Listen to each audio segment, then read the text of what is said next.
اس بات کو وضاحت کے ساتھ بیان کیا گیا ہے کہ انسان کی جو زندگی ہے اس میں اس کا اپنا عمل دخل کم ہے اور اس کی زندگی کو سنبھالنے کے لیے، قائم رکھنے کے لیے اللہ کا عمل دخل زیادہ ہے۔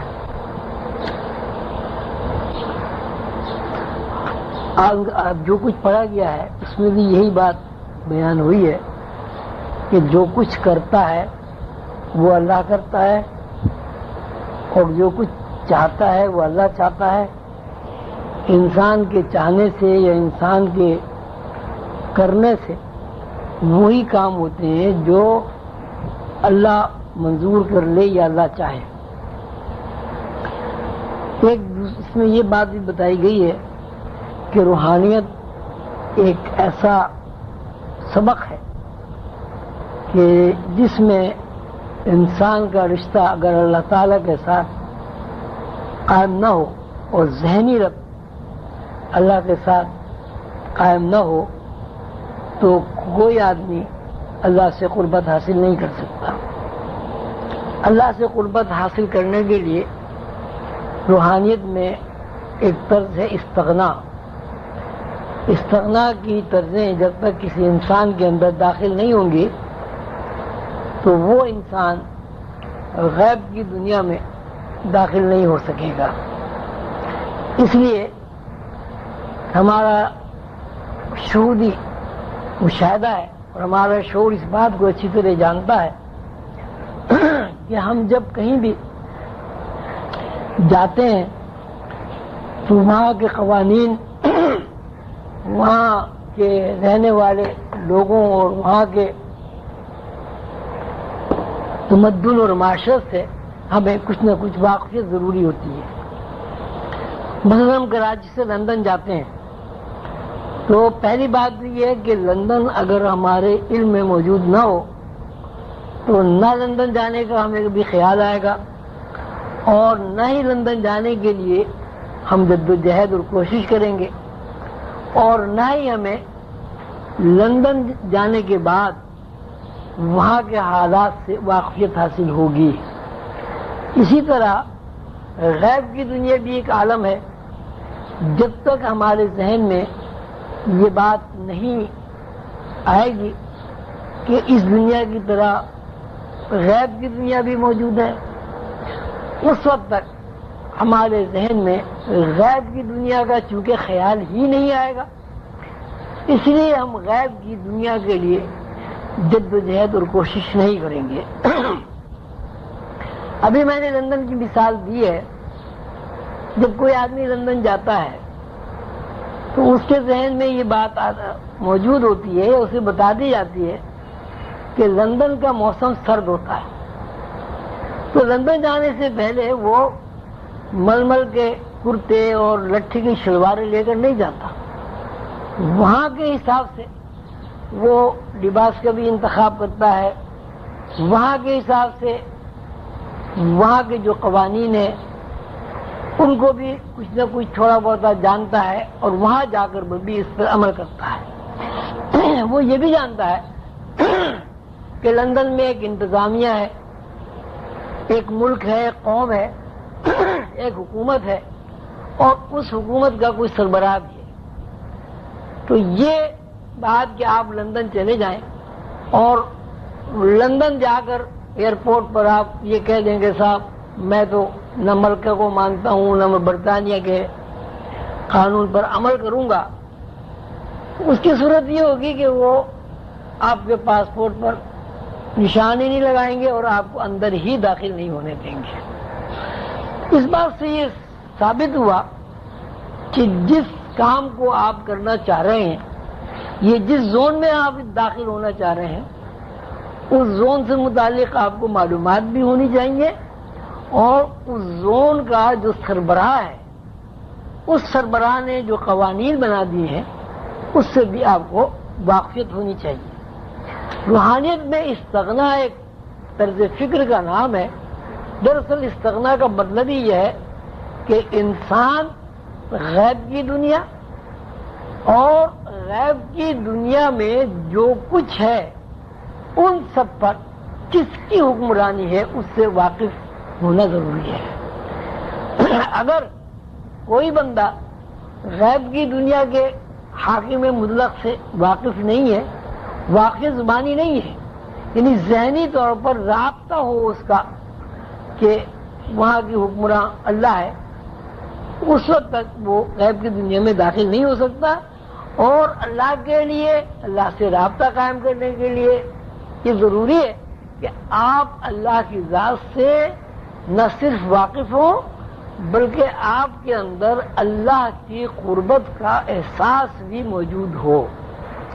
اس کے لیے ضروری ہے کہ آپ اپنی زندگی کا تجزیہ کریں، اپنی زندگی کا محاسبہ کریں۔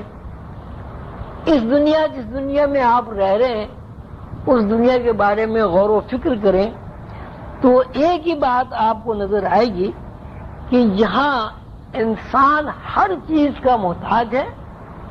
انسان کی زندگی دراصل ایک محتاجی کا سمبل ہے، اور وہ جن چیزوں کا محتاج ہے وہ چیزیں اس کے ہاتھ میں کسی بھی طرح نہیں ہیں۔ اس کو بنانے والا، اس کو پیدا کرنے والا، اس کو فراہم کرنے والا اللہ ہے۔ مثلا اب ہماری زندگی کی کا بنیادی جو مسئلہ ہے سب سے پہلے وہ پانی ہے۔ 3 حصے پانی ہوتا ہے اور 1 حصے دوسری چیزیں ہوتی ہیں۔ تو اس پانی کے بارے میں جب ہم غور و فکر کرتے ہیں تو ہمارے سامنے یہ بات آتی ہے کہ پانی بنانے پر انسان کو کسی بھی طرح کا کوئی اختیار نہیں ہے۔ اب جب 3 حصے آپ کی زندگی کی ضرورت ایسی ہے کہ جس میں آپ کو کسی بھی طرح کوئی دخل نہیں ہے تو ظاہر ہے آپ کا ذہن اس طرف جانا چاہیے کہ پانی بنانے والی کوئی ہستی ہے جس نے یہ پانی بنا کر ہماری زندگی کو متحرک کیا ہوا ہے۔ اس کے بعد ہوا کا نمبر آتا ہے۔ اب ہوا کے بارے میں بھی لاکھوں کروڑوں سال کی تاریخ میں کوئی ایک ایسی مثال نہیں ہے کہ لوگوں نے مل کر، سائنسدانوں نے اکٹھے ہو کر، بڑے بڑے دماغوں نے یکجا اجتماعی حیثیت میں کوئی ایسا طریقہ ایجاد کر لیا ہو کہ انہوں نے ہوا بنا دی ہو۔ کیونکہ ہوا کوئی انسان بنا ہی نہیں سکتا، اور انسان کی زندگی ہوا کے بغیر ممکن نہیں ہے۔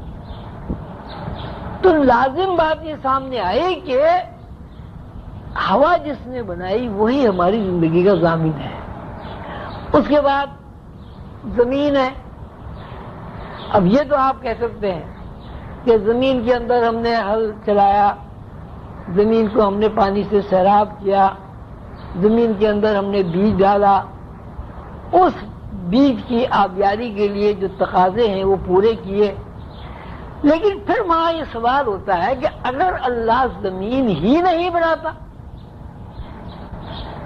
تو پھر کیسے آپ آبیاری کرتے، کہاں آپ ہل چلاتے، کہاں آپ بیج ڈالتے؟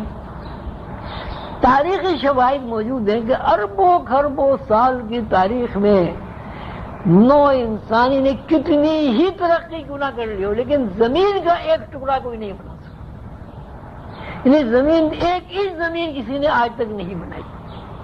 جتنی ایجادات ہیں وہ زمین سے ہی ہو رہی ہیں، زمین کے اندر سے ہی وہ معدنیات نکل رہی ہے، لیکن بات یہ ہے کہ زمین کا 1 انچ ٹکڑا پوری نو انسانی نے لاکھوں کروڑوں سال میں کبھی نہیں بنایا۔ اب یہ بات مشاہدہ بن گئی، مجبوری ہے انسان کی کہ انسان یہ فیصلہ کرے کہ زمین بنانے والے کوئی ہستی ہے۔ جس ہستی نے زمین بنائی اسی ہستی نے اس زمین کو اس قابل بنایا کہ ہم اس پر چل پھر سکیں، اس پر بیٹھ سکیں، اس پر مکان تعمیر کر سکیں، اس میں کاشت کر سکیں۔ پھر زمین کے اندر معدنیات زیر بحث آ جاتی ہیں، گیسز زیر بحث آ جاتی ہیں، درخت زیر بحث آ جاتے ہیں، تیل زیر بحث آ جاتا ہے۔ یہ انسان کی بنیادی ضروریات ہے۔ تیل کے بغیر کوئی آدمی زندہ نہیں رہ سکتا، گیس کے بغیر کوئی آدمی زندہ نہیں رہ سکتا، لکڑی کے بغیر کوئی آدمی زندہ نہیں رہ سکتا۔ تو یہ ساری چیزیں زمین کے اندر سے نکل رہی ہیں، ان کے بارے میں بھی ایک ہی فیصلہ ہے کہ نو انسانی کے لاکھوں یا کروڑوں سال کے ادوار میں سے کوئی ایک دور بھی ایسا نہیں ہوا کہ کوئی لکڑی ایجاد کر لی گئی ہو، گیس ایجاد کر لی گئی ہو. یہ تو آپ کہہ سکتے ہیں گیس نکال لی زمین سے، لیکن گیس کو ایجاد کا نام آپ نہیں دے سکتے. پیٹرول کو آپ ایجاد نہیں کہہ سکتے. یہ ساری چیزیں جو انسان سوچتا ہے اور غور و فکر کرتا ہے تو اس سے یہی ایک بات سامنے آتی ہے کہ ساری کائنات کی بھاگ دوڑ ایک واحد ہستی کے ہاتھ میں ہے. وہ واحد ہستی جس طرح چاہے اس نظام کو چلا رہی ہے اور جس طرح چاہے اس نظام کو آئندہ چلاتی رہے گی. اس ہستی کے اوپر تمام تر ذہنی توجہ مرکوز کرنے کا نام